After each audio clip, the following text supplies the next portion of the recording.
Welcome back to The Price of Business. I'm your host, Kevin Price, talking to you about you and your business, because it's your business to keep up with what's happening on the political front. One of the people I'd like to get on to talk about just that is Frank Vernuccio. He's a radio talk show host out of New York's WVOX. And this week, it appears, I think on Monday's show, you had former Minnesota Governor Jesse Ventura on your show. Is that right?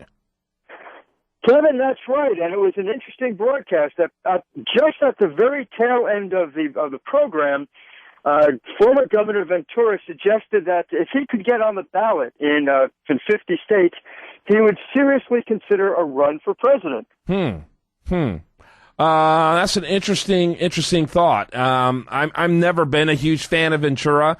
I think that, ideologically, philosophically, he has no philosophy from what I can really tell, except that everyone is out to get him. Other than that, I really have a hard time grasping any particular philosophy that Ventura has. When he governed rather moderately, which was certainly better than what a lot of the governors in Minnesota govern. But I wouldn't consider him a conservative necessarily. Well, Kevin, of course, you're absolutely right. And I think what the former governor ran on, both when he ran as mayor of Brooklyn Park, Minnesota, and as governor of Minnesota, is generally just public anger and distrust with both parties. He's recently written a book in which he compares both the Democrat and Republican parties to street gangs. And certainly it's rather hilarious. But the prevailing climate in the country today, I think, is a real disgust with both parties and with government as a whole. And I think Jesse Ventura has been a master of at least one thing, and that is reading the mood of the public and knowing how to capitalize on it. And I think he sees right now that there's widespread anger, for the most part, with the voting public, and I think he's looking to capitalize on it. Yeah, I think, though, he tends to appeal to a pretty narrow sector of that public. I mean, he did get enough votes to be successfully elected governor of Minnesota. And if I recall, that was a pretty bizarre list of candidates the year he ran. It wasn't Louisiana weird, but it was weird by Minnesota standards. But I don't know if he has a broad base of support by any stretch. I would tend to doubt it. One of the things he talked about on the show is that he spends 4 months out of the year in Mexico, of all places. So he doesn't seem particularly in tune with a lot of the issues that he was asked on the show. But again, I think he's tapping into a wellspring of disgust at the way the government is being run right now. And I think it's kind of interesting that, as a media, for the most part, has been very reluctant, at least until very recently, to criticize the White House, and it's sort of come across as, well, a pox on both your houses. And Jesse Ventura, I think, again, has proven in the past that he can capitalize on that, and that's exactly what he's doing. Plus, throughout his career, whether it's been a wrestler, an actor, or a politician, he's been great at publicizing himself. That's his real forte. And running for president is certainly one heck of a way of getting publicity. Yeah, absolutely. Newt Gingrich sold a bunch of books, if nothing else, when he ran for president, and, that last election cycle. So, yeah, there's no question about that. And it'll be interesting to see if he ends up doing that. Of course, he ran in the Reform Party before. Is there a Reform Party left anymore? Not that I'm aware of. I think it was, pretty much of a one-man venture, certainly in terms of any success that it had. And but you wonder on a national level, if he can get through the complications of getting on the ballot, whether he could actually be a factor in the coming election. Yeah, my producer, Sigmund, here says that maybe he could be running mates with Donald Trump. The problem is neither one of them would agree to be the VP candidate. That's the problem with that scenario. Are you kidding me, his VP? So, yeah, that is well, it reminds me of an Al Sharpton quote when asked whether Rudy Giuliani would ever run for vice president. And Al Sharpton said, "Rudy runs for vice president? If you were my vice president, I'd have my food tasted every darn day." Yeah, Al Sharpton. There you go. Our show just reached a new low, ladies and gentlemen. We're quoting Al Sharpton. But yeah, absolutely. That's hilarious. So what did you think of him? Were you impressed or disimpressed? Was he cogent? What were your thoughts as far as visiting with the former governor? I think he's a genuine voice in expressing dissatisfaction with the government as it's currently constituted. My gut feeling, though, is that he was not particularly well aware of a lot of the issues facing Americans.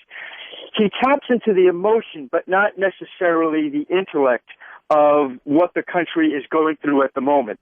And again, by his own admission, he spends 4 months of the year in Mexico.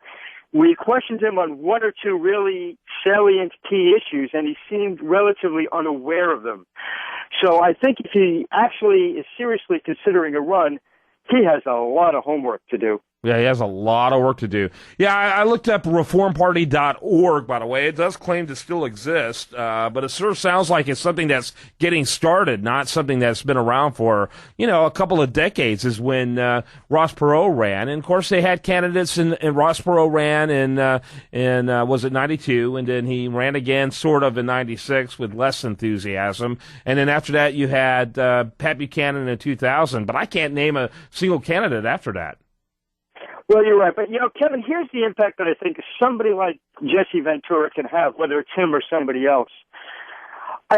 If you go back to the history of third-party candidacies, and the only one that was really successful, of course, was the Republican Party when Abraham Lincoln ran, they could probably force both major parties to be a little bit more genuine and with their own supporters, because I think there's a feeling that certainly in the Democratic Party, the extreme leftism of the president may not reflect the Democratic Party as a whole. And on the other hand, I think there's a great deal of dissatisfaction in the Republican Party that the leadership is really not reflecting a lot of the people who are Tea Party type folks. Yeah. And I think probably the leaders of both parties are going to have to be a little bit more genuine if there's a real third party threat. Yep. Yeah, it's interesting. The Phyllis Schlafly, who in fact was on my show last week, she was on the show yesterday, I think. She wrote a great book called A Choice, Not an Echo, which, indicated back as early as 1964 that the Republican Party was running Me Too candidates rather than candidates that really can make a difference. And boy, that problem's only become more pervasive in the 21st century, hasn't it? It certainly has. It certainly has. The Republican Party, in a lot of ways, is throwing away its best card. I mean, the enthusiasm of the Tea Party people, for the most part, and the conservative wing of the Republican Party really is its strength, and yet the leadership seems to want to ignore it. One of the things that seems consistent is that when Republicans run as moderates, they lose. When Republicans run as conservatives, they win.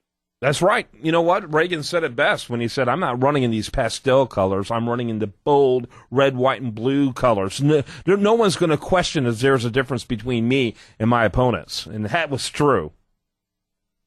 That's absolutely right. And again, if we look at what's going on in Congress right now with the immigration law, with a bunch of other measures, it seems that the Republicans are not reading the mood of the country. Look, an effective Republican Party, I firmly believe, and I've been observing the Republican Party and the Democratic Party since the 70s, an effective Republican leadership right now can knock the Democratic Party out of the box.